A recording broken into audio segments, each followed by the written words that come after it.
So guys, first method, open browser, go to three dot, this is Chrome browser, and then history, again click to history,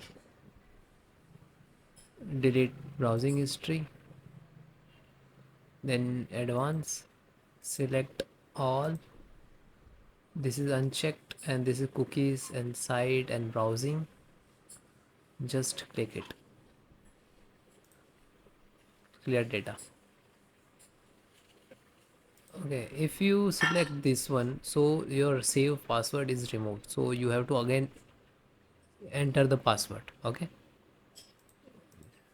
then click to delete data, then close it, then again open, then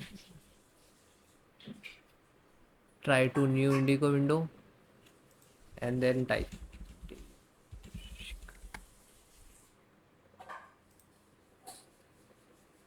Now you can see this normalize.